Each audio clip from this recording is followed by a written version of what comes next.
Hello everyone. So today I'm going to discuss about the Mayer's principle in online learning. You need to understand about the Mayer principle because this principle can assist us to develop the instructions in our online learning.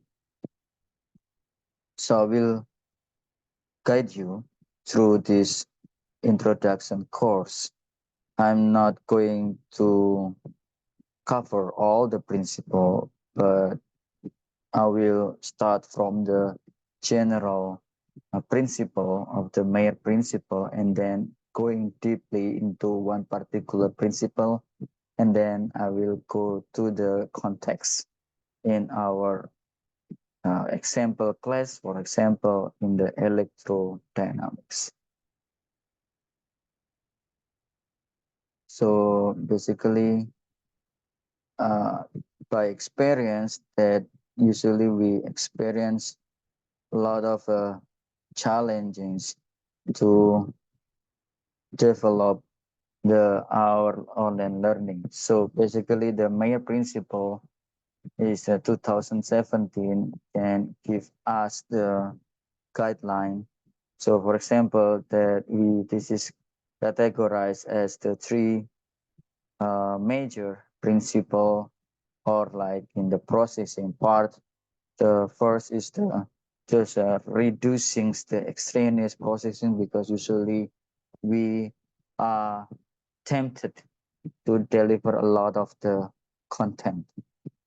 The second part is about the managing essential, because it's also is related to the lot of things going on that we are going to deliver, but we need to manage it into the one particular or several number of the sections.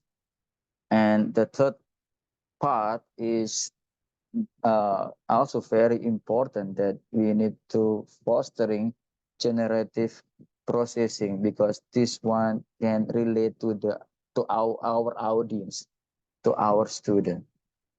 So there's a lot of coherence principle, the signaling principle, redundancy principle, contiguity principles, segmenting principle, pre-training principle, modality principle, personalization principle, voice principle, embodiment principle.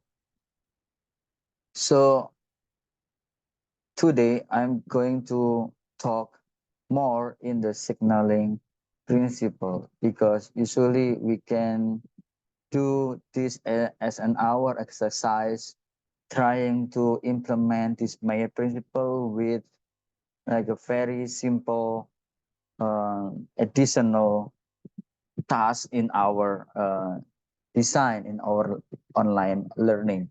So signaling principle is basically include vocal cues, like I can go like in the high pitch and low pitch, or probably with the adding the volume just to wake up a little bit, like quote unquote, and our visual highlights to aid the selection, because probably you can use the some kinds of the tools to select or make it brighter or different color, and organization of important information.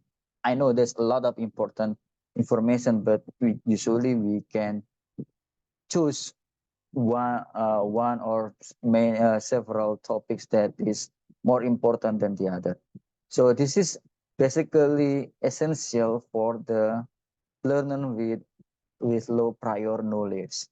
Yeah. So for example, like in the physics, so not a lot of the student in the in the in the like undergraduate level have a solid background in physics in high school. So I think this is kind of method to adding the benefit in our online learning, trying to get focus of the student to our content. So this is the signaling principles. Basically, this is already the example. Like you can see the red color and signaling principles, and then also the pink outline box with the inside sentence.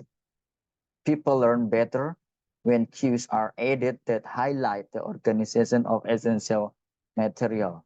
And also another example with the black color for a text lessons include clear heading for different sections and emphasize keywords with bold font or color.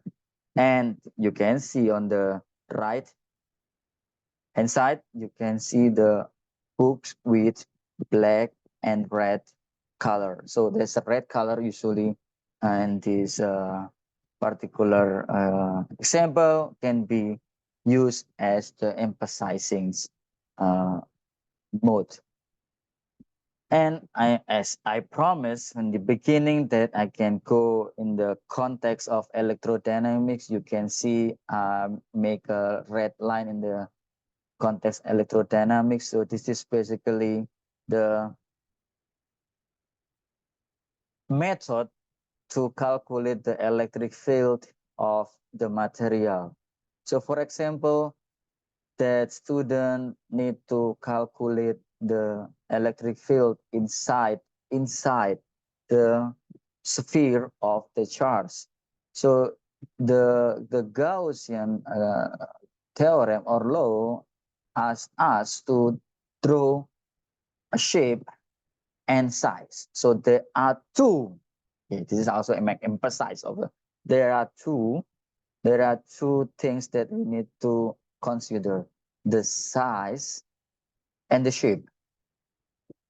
So to guide the student about to calculate, so it's basically the question is about, okay, calculate the electric field inside the sphere.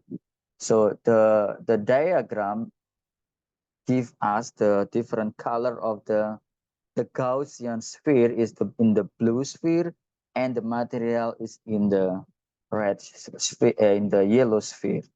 And for the red color that I mentioned before, the red color is pointing like in the underline of inside. So the inside and smaller is related to each other. It means they are in the aspect of the size, but the shape is in the aspect of the sphere and spherical. So for the spherical Gaussian surface, it is being used to calculate the shape of sphere material. So if we do have the sphere material, our Gaussian surface is spherical. For calculating inside electric field, we use smaller than the sphere. So this is kind of the related. So our take home message is the signaling principle. So I make different color. One of my multimedia learning principle emphasizing guiding learners attention to key information by using cues such as, okay, this I make another highlights arrows or emphasize in text. This approach helps reduce cognitive load by directing focus. Okay, this I make a different volume and also the different color to essential content, making it easier for learners to process and retain information. By clearly indicating important section, signaling enhance comprehensions and supports more efficient learning outcomes in multimedia environment. So I believe that you already have listened our brief discussion, and I hope you can apply to your class and online courses. Good luck.